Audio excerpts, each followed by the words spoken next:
So that's my journey of Single All the Way. Interesting. What's your journey? Do you have a journey with Single All the Way? So, as our listeners will probably be shocked to hear, this is my first time of watching this. No, never.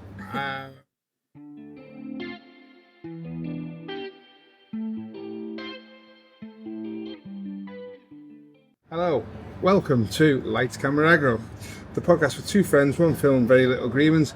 I'm Phil, and Jesus H. Christ.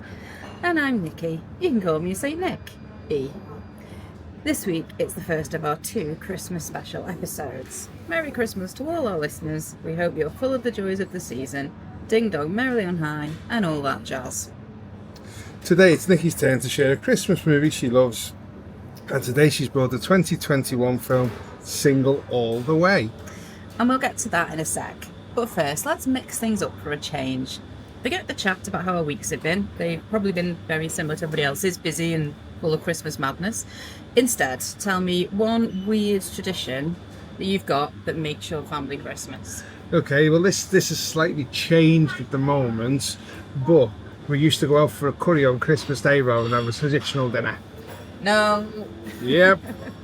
Just nice. Why? Everybody to go out and get together.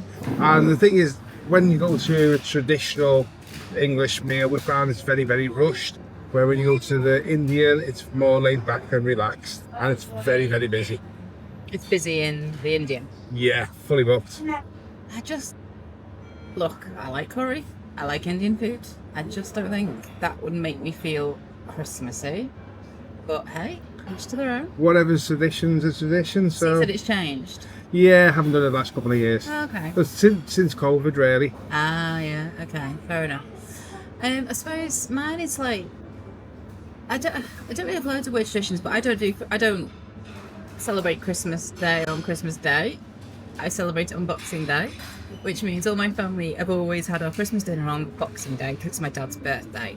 So Christmas Day as a kid used to be brilliant because we get up, get presents, and then just basically eat selection packs until like tea time when we go and visit grandma. Whereas now, like me and my brothers and sisters, those of us who've got partners kind of tend to do the in-laws on Christmas Day, which is fine, but it's not quite the same as being able to laze around in your new pyjamas. But yeah, I do like it. Christmas dinner on Boxing Day is my favourite thing ever. It's the day. So that's sorted. Nice. So before we start, remember this is going to be full of spoilers, so if you haven't seen Single All the Way, now it's time to pause the podcast and watch it and come back to us. So why did you choose Single All the Way? Okay, let's get into it. It came out in 2021, and I think that first of all has a lot to do with it. It came out as we were coming out of COVID, which you've just mentioned. And 2021 was the Christmas where things were kind of technically back on track for families getting together. But actually, COVID was still pretty much around. 5 of my family couldn't be there for Christmas 2021 on Boxing Day because they had COVID. So it was still very much up in the air and all last minute, and we didn't know who was going to be around. It was a tier system still, I think. It was very up in the air. And so this came out that Christmas when I think I was looking for something that would be comforting, as I do every Christmas, but particularly that Christmas felt like it was necessary. And I think because of that, what I happened to get into the habit of doing was I watched it on telly and enjoyed it, as I watch all the Netflix Christmas films on telly. But then I got into the habit almost straight away of playing it on my phone each night and falling asleep to it.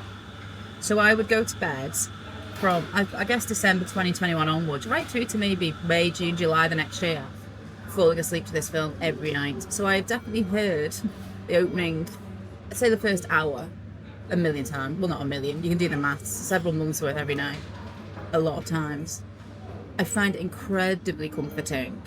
And then when it comes around to Christmas again, as it has done a few times since, I watch it for real on the telly. And I'm always reminded how funny it is, how silly it is, how much joy there is in it, which I kind of forget when I'm just using it as a crutch to fall asleep. It's also worth saying at this point, Netflix films generally, I'll rephrase that, Netflix Christmas films generally are formulaic on one note. And there's nothing wrong with that, and I hoover them up. But I think Single All the Way is a step above the formulaic one-note films that I tend to devour. It's got a wittier script than most. It's got better actors than most. Oh, that's harsh. It's got more well-known actors who've got experience in comedy. And it punches above its weight for how it is packaged as it's a Netflix Christmas film. That being said, it is obviously not It's a Wonderful Life. It's obviously not got the gravitas of a big studio and a big kind of, cinema release and years of happy viewers under its belt. But I do think it punches above its weight considering the genre and the platform it has. So that's my journey of Single All the Way. Interesting. What's your journey? Do you have a journey with Single All the Way? So, as our listeners will probably be shocked to hear, this is my first time of watching this. No, never. Interesting. Knew one actress in it. I can guess who that is. When I was watching it, I recognised a few familiar faces, but not people I would know instantly. Okay. I thought it was the usual Netflix Christmas tosh. Garden City Slicker meets country person of to be honest, story of Christmas. To be honest, and I'm obviously jumping ahead a little bit here. When and this is my perception for the first 5 minutes, when they were going to go to the mum and dad's and he asked the best friend to pretend to be boyfriend kind of thing, I thought it was going to be like a gay version of the film The Proposal.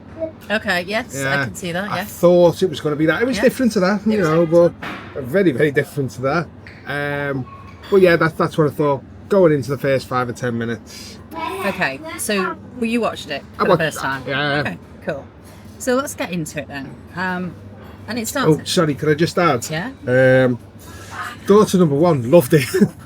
Oh, good. Yeah, she sat and watched it with me. For her, well, she's got taste. She was sat there, she went, this is really good, I'm going to watch this. And I was like, okay. I do think you need to just open your mind a little bit. My mind is very open, very open. So it starts in LA, which is sunny at Christmas, so obviously that's not the right place for a Netflix Christmas film because it's sunny. Peter is our main character. He's played by Michael Urie, and you say you didn't know him. Nope. You only knew one actor. So he was in Ugly Betty. That's when I first saw him. I've seen Ugly Betty, but didn't recognise him. He was like the assistant. He was proper comedy then. Do you know? Like now you say that, I recognise him. Yeah. He's been in Shrinking recently, but he's all over the theatre. He's currently in O'Mary on Broadway with Jigs Monsoon. I mean, he's a proper actor, that's what I'm saying. He's not a kind of no mark who no one's ever heard of. He gets roped into these things. And he's in charge of a photo shoot. I don't entirely know what his job is in LA, but he's some sort of... He's like an Instagrammer. He's like a social networker. It's definitely to do with the social networking, but he's kind of set up a photo shoot and he's in charge of making... But he's not the boss. He has a boss who we hear of all the time. And so it's an ad campaign for razors or shaving foam or something. Shaving foam. Yeah, something like that. And it's a load of semi-naked, sexy male Santas dressed up. Yes, my first note is too much male nudity. Oh, you prude. Well, here we go. Strap in. So he's in charge of this shoot. And what's evident from chatting to all the people on the shoot is that Peter is, for the first time in ages, and very unlike him, in a relationship. His colleague is kind of taking the piss a bit, going, oh, go on, how long? And Peter's like 3 months and 22 days long. So that's a big deal for Peter. And everyone's moaning, they want to finish the shoot, they want to go to this party that's like this sort of big party that everyone's planning to go to. And Peter's going to take his boyfriend of 3 months, 22 days, and also his best mate, Nick. And so we see him in his apartment getting ready for the party. Nick is there. Nick doesn't really want to go. Peter convinces him, it's all a whole thing. But they're clearly very good mates who know each other inside out. And they turn up at the party and they chat and they schmooze and all that. And then the boyfriend's turn. So he is, I've written it in capital letters, he is a punk. That's not to say I found him attractive, but he's got that obvious leading man energy. Do you think? Yeah, I get that from it. I've never used the word hunk ever. But it's done with a smidge of irony. Yeah, but he's typical, good-looking boyfriend type thing on a Netflix Christmas movie. Exactly. And he strides in. And he seems lovely and they have a nice chat and they're like, and he's a heart surgeon or something. Some sort of very serious, important job. And Peter basically goes, I wish you could join me for Christmas. And he's like, I wish I could too. And they go, why don't you just come? Yes, okay, I'll come. And they basically just decide that he's going to go and join Peter's family for Christmas in New Hampshire. But very quickly, the beautiful hunk is discovered to be married to a woman. Either way, it's bad. Shock, horror. Well, exactly. So this is not the love story between Peter and the hunk. I think the hunk is called Tim, not that it matters. It just doesn't matter. Do any of the names matter in this? Yes, they do, because this is a story that I enjoy. So we know that he's married because Nick, the best friend, has been doing some TaskRabbit jobs and sees him with his wife. He works for the wife to put some lights on the roof.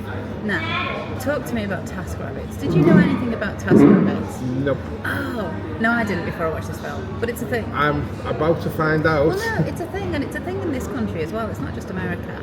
And it is just a case of, I think, you look for someone to do a job for you, and then, but it's very... Find a handyman type thing. Yeah, it's that kind of thing.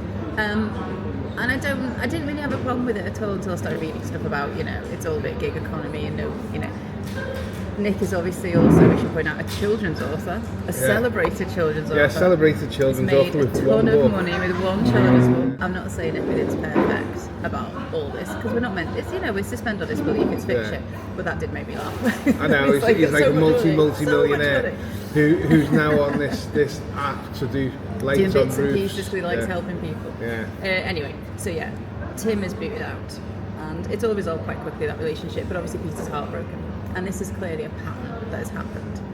And he's left alone with his plants, who he loves, who all have names like Susan and Linda, and he is sort of moaning to Nick about it, about going to New Hampshire. He's really depressed because he had this big surprise. He was going to go home with his boyfriend, and he says, I'm going to just be a guncle and a plant lady forever, which I think that actually sounds quite nice. But anyway, not for Nick, not for Peter, who wants to be in a relationship. We see a video montage of him chatting to all his family. Yeah, the video, can I just say, Yeah. the video montage bit just annoyed me. Why? I think it was just too much.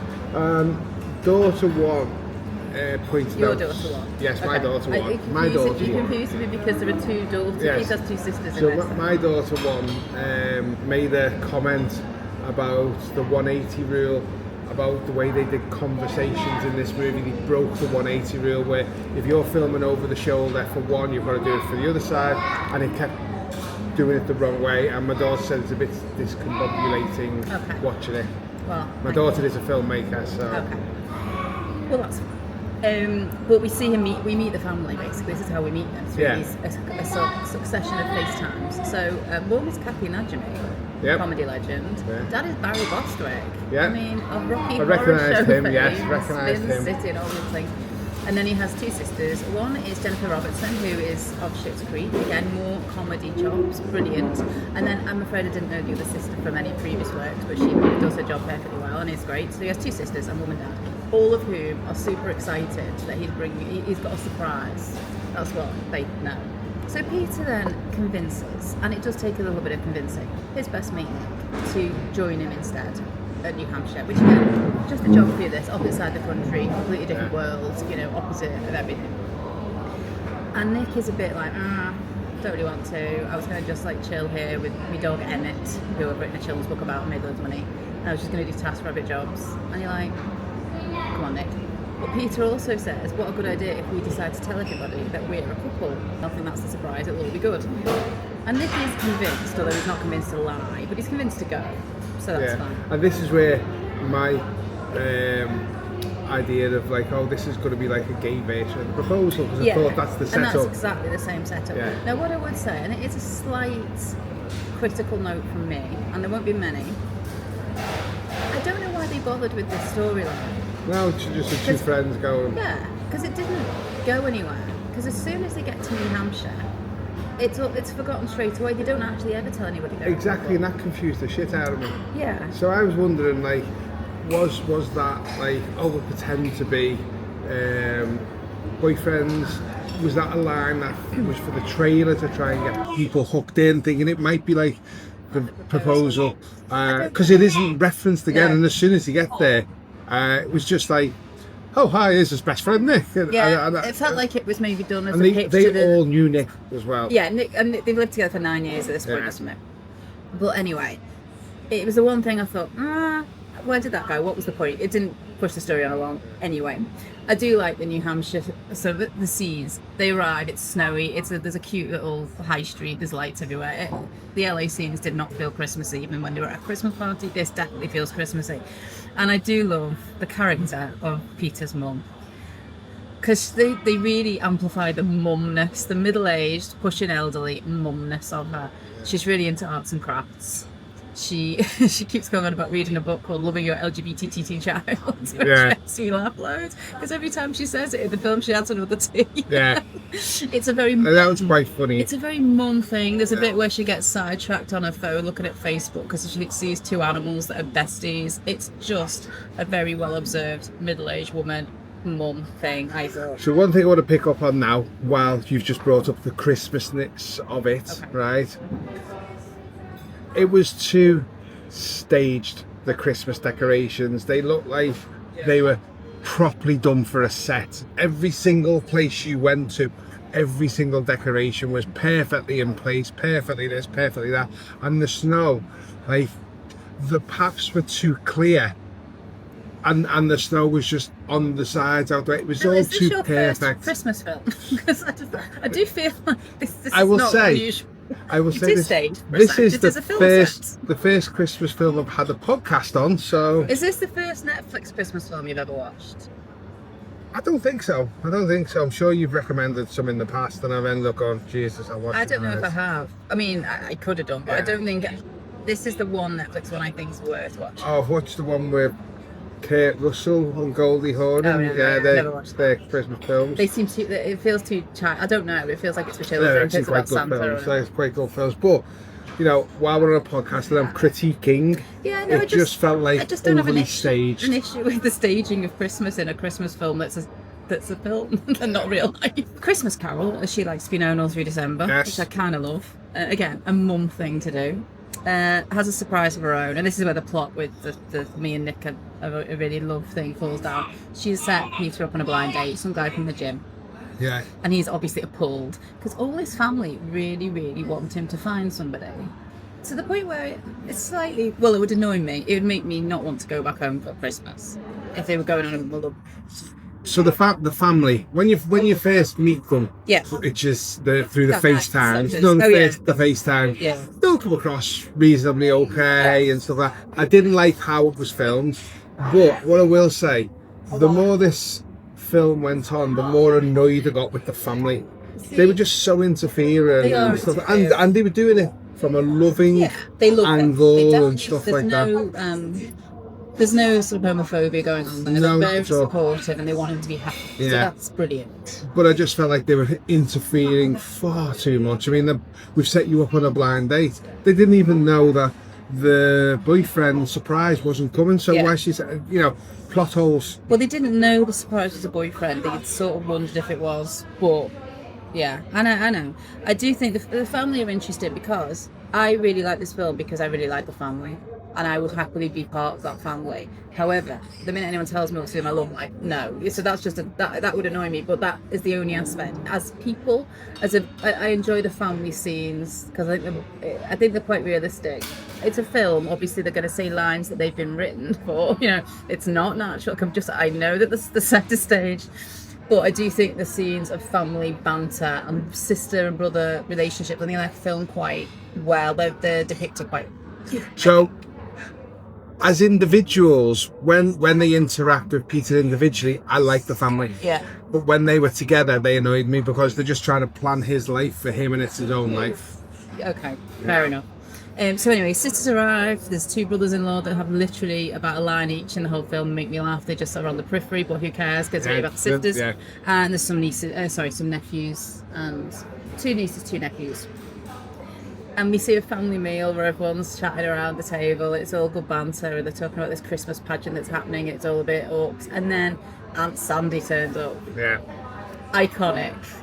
Yeah, 100%. Good. I'm glad we're on the same page with that. It's Jennifer Coolidge. Yeah, I mean, everybody. She is, iconic in anything she does. I mean, we spoke before the podcast, and I did say, what's she doing in this movie? Because she is an icon, and this is just a cheap movie. It might be cheap, but I think it does a lot with what it has. it punches above its weight. I said it's got a witty script, it's got really good actors, it's got comedy chops. That's all I'm saying. Well, you know, that's an opinion. So she turns up and there's more banter. And one of my favourite lines is when they're all going, "Oh, it's got a blind date tomorrow," and her first line is from Grindr. Yes. Nick's face, like, oh, love it. I love the banter of it. So the next day is the day. I know one about that day that you missed is the best friend is supportive of the blind date. Oh yeah, the best friend's into it. Do you remember the best friend's name? Nick. Nick is supportive. Nick's up for it, so that's not a problem. The next day is the day of the date. Peter turns up at his mum's spin class, which is where she's met this guy for him. And his expectations are low because it's his mum who's setting up. And while he's waiting, he checks in with his boss about the photo shoot. And I don't know if you would have spotted this, because I don't think you're all over all the good films. Peter is messaging and his boss is annoying him, so he does a little line where goes, "Flames on the side of my face," and that's a line from Clue, where someone's talking about how angry they are. It's Madeline Kahn's character talking about how angry she is about something, and she goes, "Flames on the side of my face," and it's just iconic. Never seen Clue. Well, we're gonna have to do it then, because it's a great I own film. it, but I've never watched it. Oh, it's a great film. We'll have to do it for the pod. It's just funny, and I love those little references all the way through of these little kind of, and it is quite a great cult film as well, Chloe. It's so calm, it's brilliant. So anyway, he's waiting, and then we see James, the date, getting off an exercise bike or walking out of a gym, and he's dripping sweat, and it's slow motion, and it's all like towel around his shoulders. And again, another H-U-N-K hunk. Yeah, this guy just seems to be shitting hunks everywhere. Well, I mean, I love Michael Urie. I think he could definitely pull a hunk if he wants to.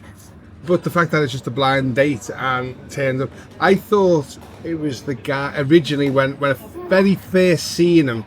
I thought it was the guy out of Anyone But You. There's that chiseled jaw and stuff. Is that the one with Sydney Sweeney? Yes. Okay, so that's Glenn. Oh God, I know exactly what you mean. Yeah. You've seen the Maverick. Yeah. He looks a little Exactly bit. Yeah, he looks a little bit like him in that first shot, and then as the camera changes, I know it's not him, but he does have a little bit of. So it's Luke McFarlane. Yeah.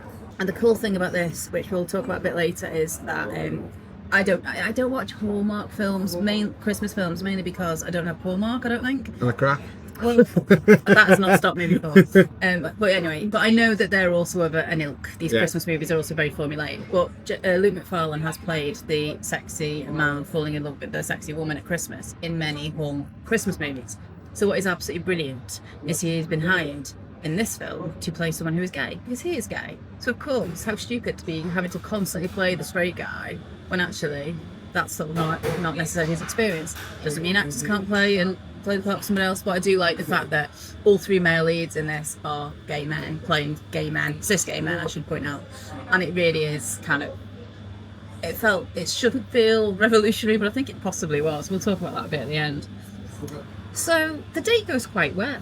Yeah, there's nothing wrong with it. They get on well, there's a bit of a spark, a bit of a banter going on. They also go and buy a Christmas tree together, because there's a whole plot line about a real Christmas tree. Carol has a white fake Christmas tree, which she likes and no one else does. I would say at this point that's their problem, not hers. But anyway, so on the dates, Peter and James go and get a real Christmas tree, and I suppose it's like a bonding, Christmassy, sweet thing to do. Maybe it's trying to do a little beat that's in one of those formulaic films, buying a tree together. But what I also found,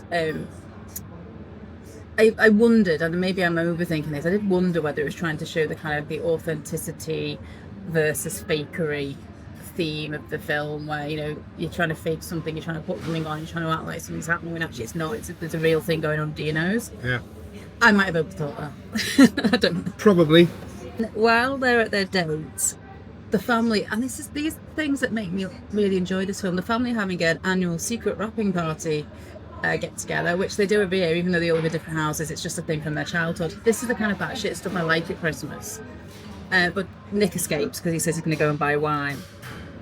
And it is one of my favourite parts of the film, is the wine shop scene. Isn't that a lovely wine shop? That's all it is. But isn't it a lovely wine? Do you know, I'll be 100% honest, I didn't overthink the wine shop. But isn't it gorgeous? It's all Christmassy. It's all the lights kind of slightly low. It's not like a big kind of fluorescent strip Asda aisle. It's a gorgeous little wine sort of. I don't know what the right word is. Shop feels too what vintner? Is that the right word? No clue. No clue. And I just love the idea. I'd love to go and have a little wander around and look at all the right grapes that I like and try and the smile on you over a little film set. Do you know what? Actually, that might be a set, but I did look up on Google Maps all the places that this was filmed. It's all in Quebec. Yeah, I know it's filmed in Canada. But I also filmed in Canada in the summer because you can tell it's summertime. Yeah. When you're looking out the windows. I don't think you understand how films work. It's not documentary. It is a made-up story. No, but this is the thing, right? When you're filming a film like this, because of all the films you filmed, yeah, go on. No, but you have the right cinematographer that makes it look like it is. Because like, part of the problem I had with the film and its cheapness was the cinematography. Wherever you looked, it just looked too sunny. You know, it was like summer with snow on the floor. I just don't have an issue with this. It is a fictional film, and I am brought in to critique this. The wider point or the wider thought that you're making me have is that if the script is good and the actors do it justice, then it could be anything. They could be saying that they're on the moon and they're stood in a car park. It could be anything because you buy into it. And I wonder if that's because I watch a lot. I like theatre as well, whereas you're not really as much into theatre. No, not at all. And you kind of like the sort of the CGI-ness of some films where they really create a background. A film doesn't have to have CGI. No, I agree. But what I would like is that when you're watching a film, there's no distraction of, well, that looks like it's summer, but there's snow on the floor. And that's down to the cinematographer and the lens they use and things like that. I think you're right. I do think it's cheap because all of these films will be done on a really small budget. But like I said, for me, if the script is good, and I do think this is a good script, and the actors do their jobs, to the best of their ability, I do think you can get away with anything. Anyway, the wine shop, loved it. Wish I had one near me. All I'm saying. Because you love wine. I do. Well, I like wine, but I like nice wine. I like sort of making a ritual of wine. Do you know what I mean? And I enjoyed that. But in the wine shop, anyway, Nick bumps into Peter, says the date went well. And he says something like, maybe I'll move back here. And that's the kind of thing that then starts to crop up. Is this all about Peter wanting to have a reason to come back home? I mean, they make New Hampshire look gorgeous. I mean, again, it's not New Hampshire. Is that okay? They have not filmed in New Hampshire, but they are saying it's New Hampshire. It didn't look like New Hampshire to me. No, your days in New Hampshire. I can understand that must be frustrating. So Peter's dad, who's kind of quiet, he sort of has a few nice little lines here and there, and he clearly loves his son. But he just makes the little comment to Nick, because they're getting rid of the old tree. Why aren't you together?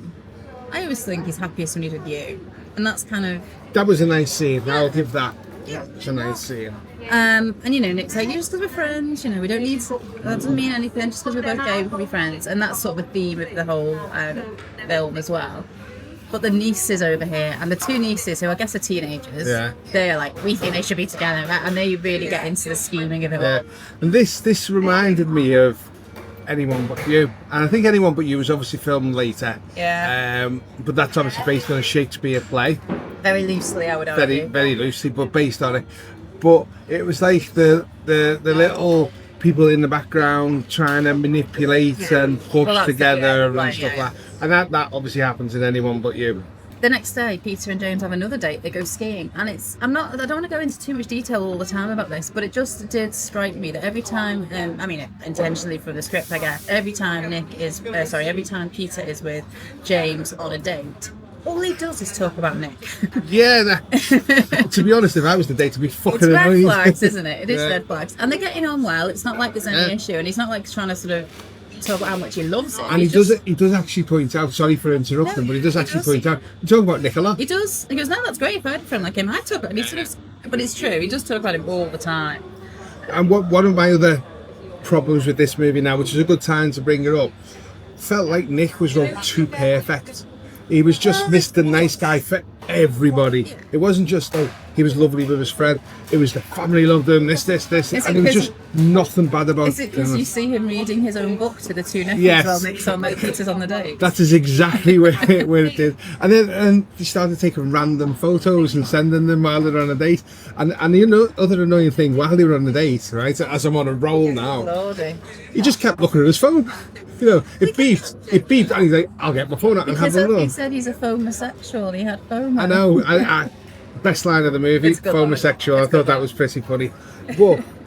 But he just kept getting his phone out all the time. If I was the date, I'd be annoyed as anything on the date. But I think this you could say highlights the fact that ultimately he wants to be with Nick. But Yeah. I think at this point it also highlights the fact that he's gone home to spend 10 days. He's there for 10 days. That blew my mind because I don't think I could spend 10 days living with my immediate family again. With the hung. I couldn't live with mum and dad for 10 days in a row, I don't think. Not without having a lot of time on my own. Anyway, and brothers and sisters as well. It'd be just a nightmare. But that's just my personality. It's another plot hole though, but like... Well, he doesn't say, I guess this is what happens when you live on the other side of the country, a massive country. When you do go visit, you are there for a concentrated amount of time. I've just spent a month with my cousin from Australia. And to be fair, that was easy because she's great and it was very easy to live with her. But if you're coming from a big distance, you don't just come for a weekend, do you? No, but let's face it, Nick was hardly there. He was out on dates all the time. No, Peter, we've got to keep getting these right. Peter, sorry, Nick Peter. is a friend. Nick's the friend. Peter's out on dates. You're right. Nick's left in the house. But that's the point, you see. So while Peter has gone on these dates that his parents, his family are pushing him to do, so he's not pissing anyone off. We are seeing all the fun happening, all the Christmas fun. The pageant rehearsals and the family stuff, and the wrapping party and all this. And he is missing Nick out. putting the lights on the outside of the house. We're going to come to that soon in a second. But we also see the comedy as well, because Aunt Sandy is spiralling. She directs. Oh, she was brilliant. She was brilliant from that. Control, you can't have any lines. I'm taking all the lines. You just got to act them silent. Yeah. But when the date finishes, the skiing date, and there is a little kiss at the end of it, so it's not without its kind of progression. Yeah. But it's also not hot and heavy. Yeah, I didn't think it was very convincing kiss. But I was thinking, is it done intentionally because he's actually in love with Nick? It was just they'd had a nice day and they're both, I guess, horny, I don't know. But it wasn't, they didn't go anywhere. But then he comes home from that date and it's dark because it's New Hampshire and it's dark and he is outside the house and this scene is split between inside, outside, inside, outside. And I quite like this. It really kind of builds, it ramps up the next sort of bit of the film. So Nick's done the lights and he's talking to Peter and Peter's like, yeah, the day went well. I'm thinking of moving back here. And this throws Nick. He's like, oh. And you can see then that this is like quite a big deal. Yeah. And the family are all nosing out through the window. Yeah, well, no, they're inside talking about what they need to do. But they start looking out the window and then the entire family end up looking out through one window. Like a pair of them. The conversation inside is very much about, hang on, we now need to push Peter and Nick together. The mum is still hanging out with James. She's still very much, no, it's, he's happy on his date. And the sister, who is Jennifer Robertson, I think she's called Lisa in this, and the nieces and the dad are all, no, it's Nick. It's got to be Nick. And they, again, it juxtaposes. We go back outside to Peter and Nick, who are still having quite an earnest conversation, and back inside again. And Lisa has a good point, which is, they can help Aunt Sandy with the pageants. That's something they can do together. This is where Carol's like, are you saying that they're good at theatre just because they're gay? Yeah, I've seen that in my LGBT. That's so funny. That was quite funny, that, just no, she's stereotyping them, yeah. Nick's super handy. So basically, they agree that's the family vibe is going to push them together. Meanwhile, Aunt Sandy comes back outside and totters out of her it's like half cut. I think so. Yeah, doesn't actually say it, but she basically just ignores them both and walks right through the two of them. I could watch her walk down that path because she's such a good physical comedy actress as well. Anyway, so inside they say to her, you need some help, and Aunt Sandy has this great line going, I don't know why, the guys love me. Yeah. So it's agreed, that's what the plan is. Then we have a montage of the nativity rehearsal. You've missed out an important thing. The light switch on. Okay. At the end of that scene. Okay. It looked like the bloody Griswolds. The amount of lights he put on their house. I mean, America does lights more than the UK, I think. I agree. Yeah. But by the time you took all those lights off the roof, which was stapled on, you see him stapling them on. It'd be Christmas again and ready to put them back up. Honestly, I do think that when you in America at Christmas, a lot of houses look like that. I have been to America around Christmas time. Yeah. And yes, they do. People but go the for it. sheer amount of lights on this, it was like the Griswolds. So the next day, we see a montage of the nativity rehearsal. Once again, Sandy is losing her shit with the children. Yeah, with kids. Yeah. I didn't want to have to talk punishment. Yeah. I can be very mean.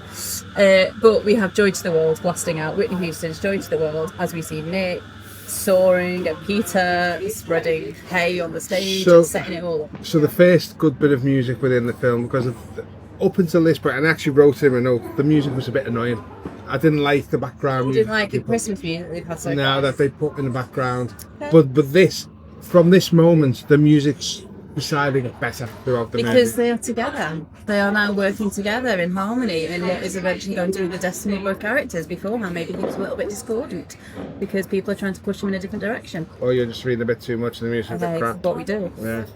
And what I liked is we're seeing the days count down literally on that sign that Christmas Carol has made. And that's another Christmas trope, isn't it? The It is, but countdown. it's nice, you know. It feels very realistic. I think families probably do have stuff like that, you know. My nieces and nephews have a chalkboard that they have to put how many days, whatever.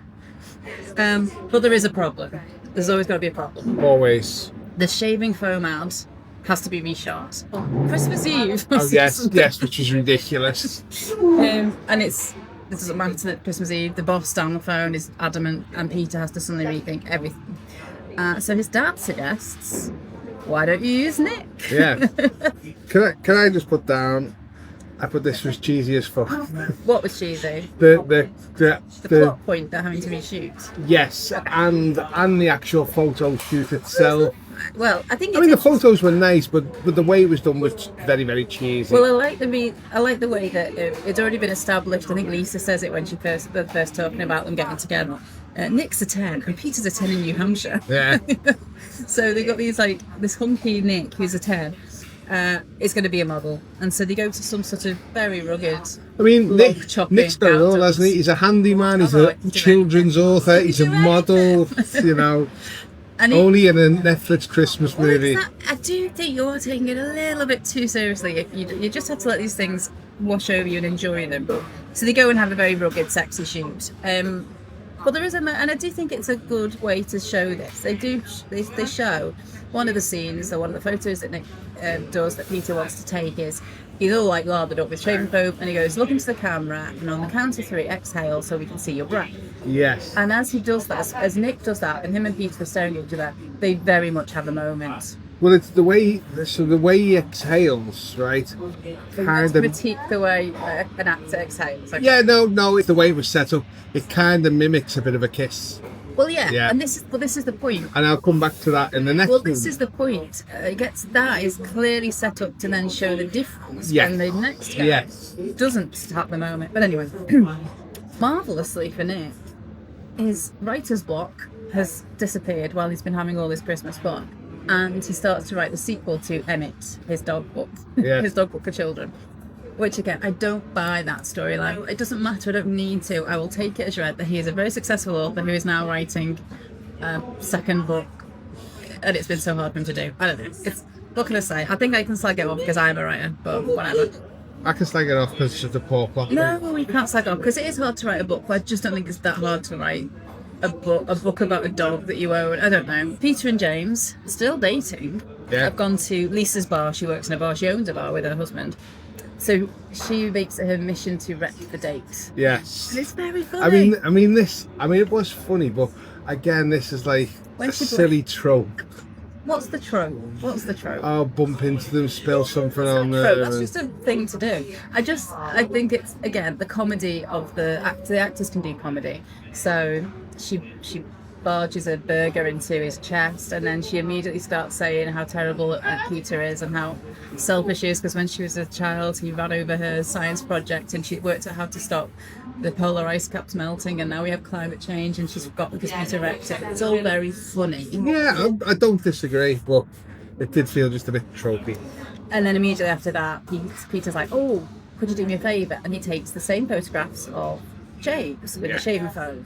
And so then we have the repetition of on 3, exhale, then we can see your breath. And there's just no spark. Yeah. I think it's really well acted because it's quite hard to make it not, it's not sexy. He's a good looking guy, but it's nothing comes across. It just, the moment is absolutely not there. And it's a real testament to those 3 actors who really play that scene beautifully in 2 different ways. So we all know what we want as an audience, right? Yeah, that's good. There's a small amount of family nonsense about the nieces being too sexy in their Christmas costumes. Yeah, Wasn't bad. yeah. They weren't sexy at all. Again, they just looked silly. Yeah. But what that means is that Peter has to go and rejig them and help them and get them sorted. And they have it's an excuse for a dance break. Yeah. Again, some good music again. Santa, can you hear me? It's a great, and they've obviously got this thing from their childhood, his young unclehood, where they've got this rehearsed choreographed stuff, and it's funny. Again, it feels like a family thing. Yeah, but it also felt a bit silly the way Nick walked in and the 2 nephews, and they're dancing away, and they just stood watching them, and nobody's like laughing that it's happening and stuff. It was just. I think it was a nice scene. I think it's a bit silly for me. Okay. We head to the pageant. The day has finally arrived. Another hilarious bit. I can't even say another thing. We see Aunt Sandy leading the cast in a group prayer. Yeah. And it does sound really shit. The exact same dialogue. Word for word, truth or dare, Madonna, pre-show prayer. Yeah. I love it. These little nuggets all the way through. I mean, that was funny. It's very funny. And so the nativity takes place. Oh, it's sweet. As somebody who had to direct children's nativities as a year 1 teacher, they are awful to do. The parents love them, so you do them, and it's nice. It's nice for the kids, but God, that's stressful. And it's so much hassle at the end of term. But anyway, people love it. I just wanted to interrupt the daughter one when I was watching it. Went, why is Aunt Sandy dressed as Galinda from? Because she's so Sandy. It was just ridiculous. But funny. It was funny. Yeah, it was funny. And they treat it like it is the West End. Yeah. It is Broadway. But anyway, so all the family watching it, they do well, everyone gets cheered. But from the sidelines, we have Peter and Nick watching from the canteen window of the community centre kitchen. It's such an obvious and also the date hunk is sat by himself James in the audience to watch, and that's above and beyond for me. You don't need to do that. Exactly. Like you've got 3 dates with somebody whose auntie is directing a kids show. And I mean, why is he even there? It's a kids thing. Because he's been supportive to the guy he's had 3 dates with, I guess. But who didn't really do anything for the play. No, well, he did some sets. Yeah. And then he sees Nick and Peter next to each other, and does Nick put his arm, or is it Peter put his arm around? They've got their arm around each other in a very friendly way, not a friendly way, but groupy. He realises at that moment that's what should be. Absolutely, he sees it. And one thing I will say, great that he just acknowledged it and was like okay about it. No, like, because they went to the pub, everyone goes to the pub afterwards, and James talks to Peter and basically goes, do you not think you've got an undeniable connection that everyone can see except you? And it dawns on Peter. Meanwhile, prior to this, the 2 nieces have talked to Peter when they had their choreographed dance moment and said, Nick likes you, do you like him? He's like, oh yeah, I suppose, I just don't want to wreck anything, but yeah. So I don't want to lose a friend, is the line. So the nieces have told Nick this, that Peter likes you back. So everyone is like waiting for this thing to happen. But in the kitchen, after the show of the community centre, such a community centre, in the kitchen, Nick says to Peter about how he'd be really good if he goes, moves back home because he misses him so much because he loves him. Yeah. And it throws Peter, because even though we know that that's how he feels too. No, can I just interject here? He says, because I love you. And he goes, yeah, I love you too, but doesn't realise he's saying, I'm in love with you. And then he has to repeat it and goes, no, I'm in love with you. I know. Thank you. So Peter is thrown and scared and panics, and then James turns up and says, oh, we're all going to go to the pub. So Nick's like, yeah, we're going to go and ring Emmett in the doggy hotel. Yeah, the doggy hotel, that made me laugh. Does he say doggy hotel for the adults as well as the kids? I don't know. And he goes up, but obviously he just goes. He goes and packs, he tries to get a flight. So then, we see James saying to Peter, look, we're not a match. We also see some excellent stuff with Aunt Sandy, who comes over to James and tries it on. Yeah. has to be guided away by her sister. Peter then has to track down Nick, and you do think it's going to end up in kind of an airport stand. Yeah, I thought that. But it doesn't, because what happens is, again, because we're sponsored by TaskRabbit, I think, Nick has taken a TaskRabbit job before his flight in a few hours. And Peter drives past the rental car, I guess, outside an old hardware shop that Nick is doing some painting for. So he walks in, and this is where they have their big scene where they both basically admit that they have feelings for each other, that, you know, Peter wants to come back home, but then Nick would come with him, and it's like, oh, we've been each other, and it's so lovely. It starts to snow outside. Tropey, yes, but it's a Christmas film, and if it doesn't snow, then it's not worth filming it in Canada / New Hampshire or wherever you stay in LA. It's beautiful. They have a lovely kiss. It feels like this is it. This is what we've been waiting for, and everything is lovely. Also, then Nick announces, with all his writer's money from one book that's probably not sold very many, because writers don't sell very many books, he has paid 6 months' rent for Peter to use this old hardware shop as his plant shop. His business he's always wanted. You can get rid of the crappy boss, you can get rid of the shoots and the ad campaigns that annoy him. He can now be a plant lady like he always wanted. So Nick's a bit controlling. To be fair, Nick did that thinking he was then going to go back to LA. So he didn't do it so he would be here. I was joking. Okay, well I know, but it's good to check. Yeah. And it's all a very happy ending. The last scene is the obligatory Christmas morning, family around the tree, everyone opening presents. And it's quite nice the way they do it. There's one last present, and it's for the nephew. The younger nephew is particularly adorable, I think. It's one last present for them to open, the two nephews, and it's just a notebook, but Nick has written the first draft of the sequel to the Emma book. And the nephew says, oh, is it a happy ending, or does it, whatever happened at the end? And he goes, you'll have to look. So the nephew turns to the very back page, which is no way to read a book, I would point out. And it says that Peter and Nick and Emmett the dog lived happily ever after, or something like that. Yeah, it was something like that. Moved back to New Hampshire and lived happily ever after. But I also thought the one and only copy of his new book he gives to children, I thought that was a bit of a It's not going to take him flag. 5 minutes to write it out again. Yeah. So that's and so then the family twig, that means all three of them are moving to New Hampshire, and there is screaming and clapping and cheering, and everyone's got everything they've always wanted, and that's the end. Cue titles. Yes.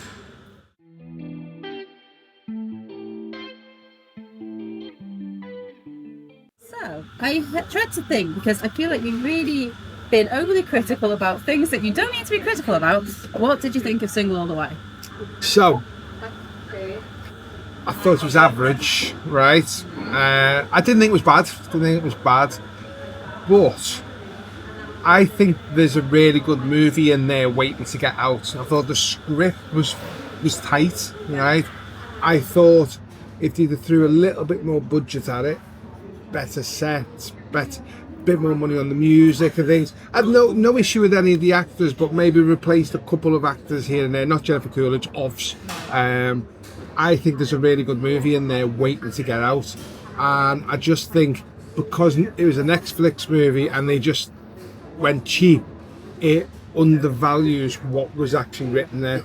I think I get what you're saying, and I don't completely disagree with it, but I do think that when, like me, from October onwards, you're watching every single Netflix movie that's ever been made for about Christmas, and they are all so, but they are bad. It's harsh to say something creative that people put together is bad, because it's hard to get things made. It takes such an effort and such an amount of pitching and waiting and people buying products. So I don't want to say, but most Netflix films, they pick the same characters and they just move it to slightly small towns that are snowy, and they pick the same characters, they just change their outfits slightly. There's always a hard-bitten city person who has no time for Christmas and is single, and there's always a kind of country bumpkin, with a craft fair town, and they get together, and the person who lives in the city lives to at Christmas. They are all just pull by numbers films, and yet this is not. This is nothing exactly, like and that. this is so why it really rises above that. And this is why but I think it was the budget of that. Yeah, So. and this is why I think if they threw a bit more budget toward it, this could have been something really, really good. And I would say if they didn't have the budget, which they obviously didn't, then it is something exceptional, because it made something good out of something that could have been just like everything else. Yeah, but that's down to the scriptwriter. The scriptwriters produce something different than the standard Netflix movie. The standard Netflix Christmas movie. Yeah. But I do think there's a really good film in there waiting to get out, and I hope in a few years' time this might get some kind of remake or do over or something. And just That's not necessary. No, I think honestly, a film like this, the script is tight, should be seen by more people. And I think the fact that it's a Netflix film and it's a low budget film will put a lot of people off from watching it. It's interesting. I will sing about this from the hilltop forever, just because I do have it kind of hardwired into my psyche from watching it so many times in such a short period of time. But I just find it gives me joy. And ultimately that's all that matters. If you like a film, that's all that matters. But it just gives me joy in a way the standard Netflix Christmas films don't. I put those on to basically give me some... It basically to have background, sound and visuals while I'm doing other things in the Christmas period, or from the October onwards period. I just have some background wallpaper that's festive, and those are Christmas Netflix films. And this one is actually something that I really like to sit down with and watch and laugh at. But this is the problem there, right? Is that you're coming in low bar comparing it to other films. I'm not comparing. I'm not saying this can punch above its weight in terms of it's no Home Alone, it's no It's a Wonderful Life, it's no Elf. Those are different. They were big budget, cinema released, that's a different ballgame. What I'm saying is, for what this is, and you're right about the budget, I imagine, I don't know, I've not googled it, but it's a Netflix Christmas film, so yes, I think this really punches above its weight and gives us something better than the other stuff that it could have been.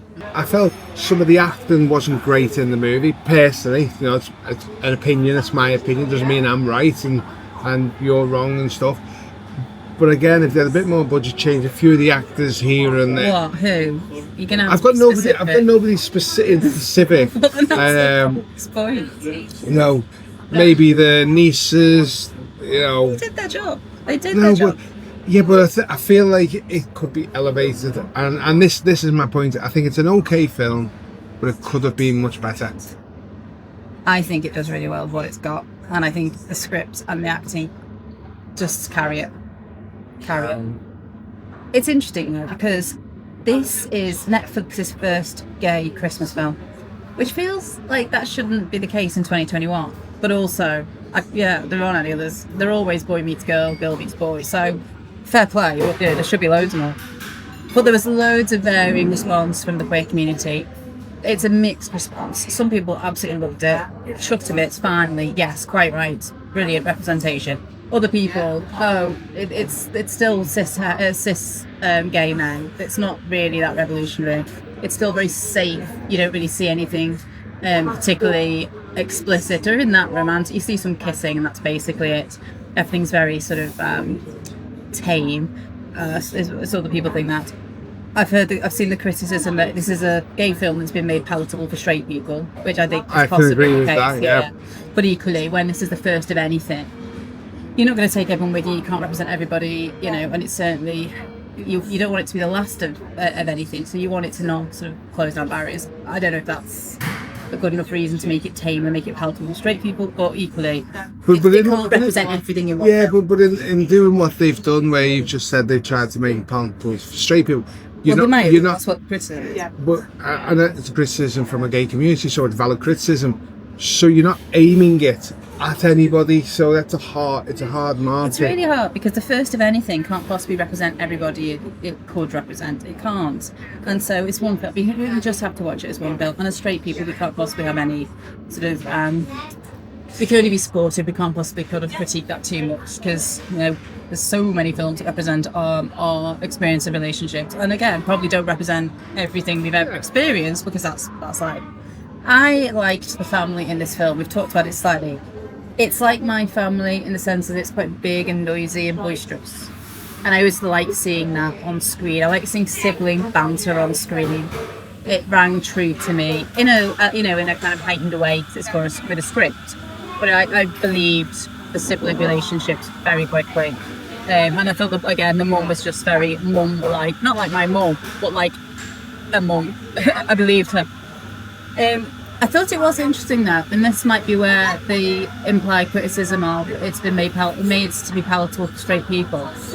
This family is very supportive of Peter, and they're actively seeking to find him a male lover. So that's good.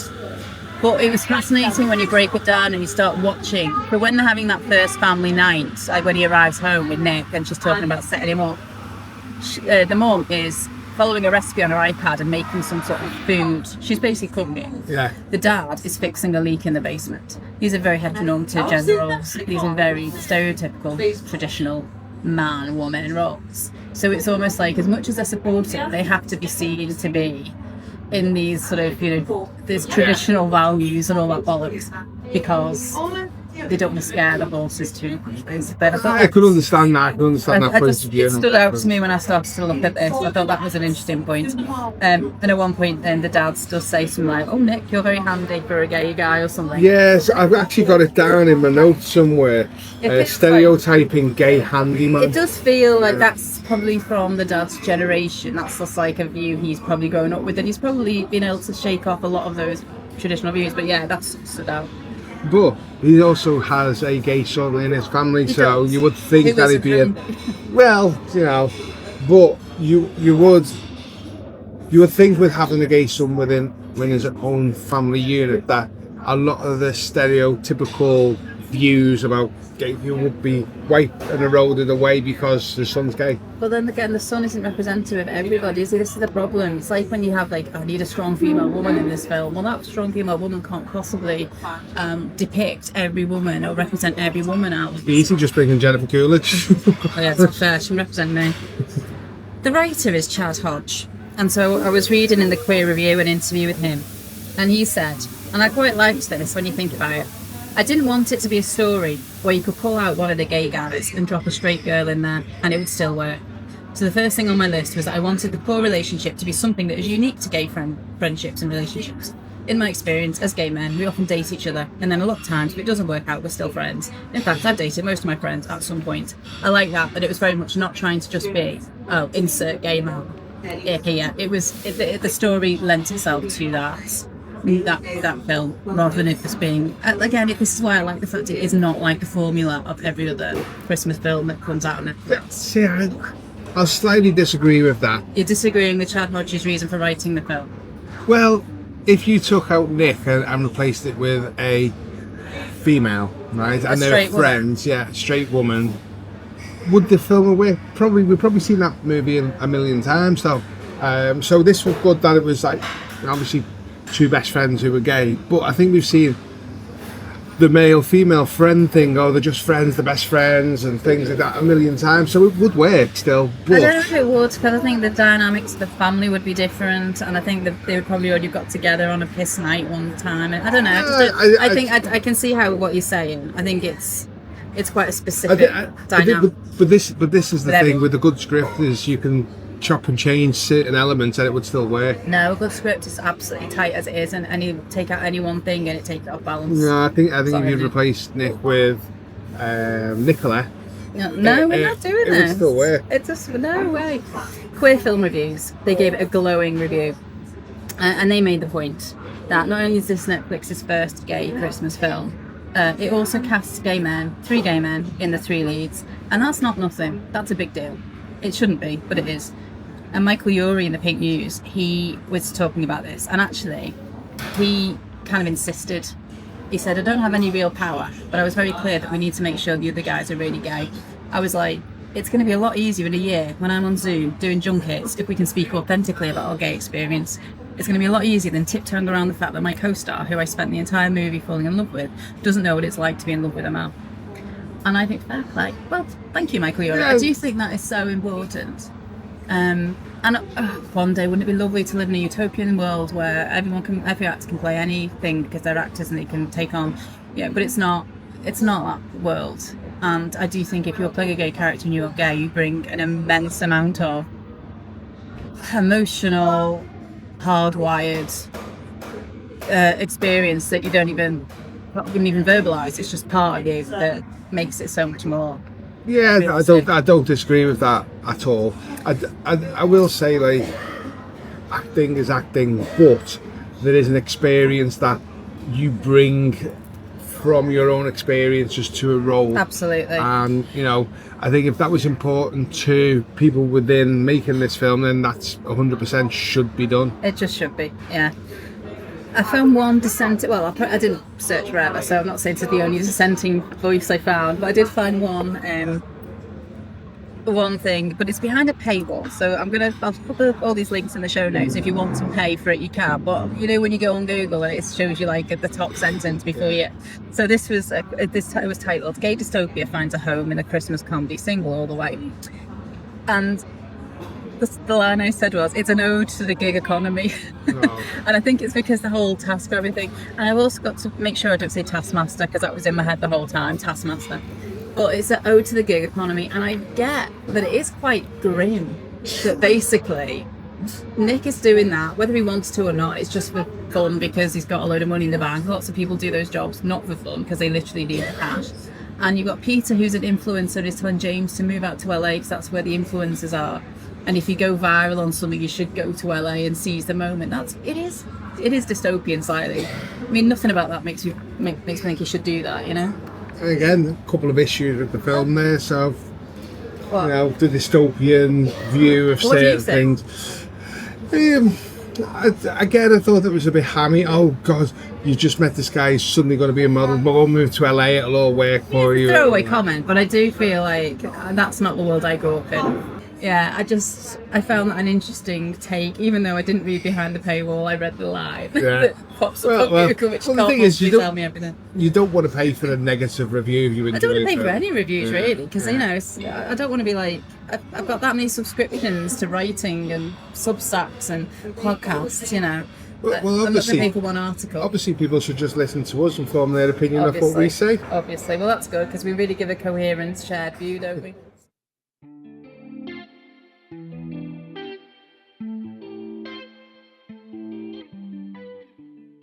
Next week, it's your turn to choose a Christmas film to dig into. Are you ready to make the announcement? Yes, I am. Drum roll, please. It's the amazing Christmas movie, Die Hard. Lordy. Okay. So, let's see whether we agree or not next time.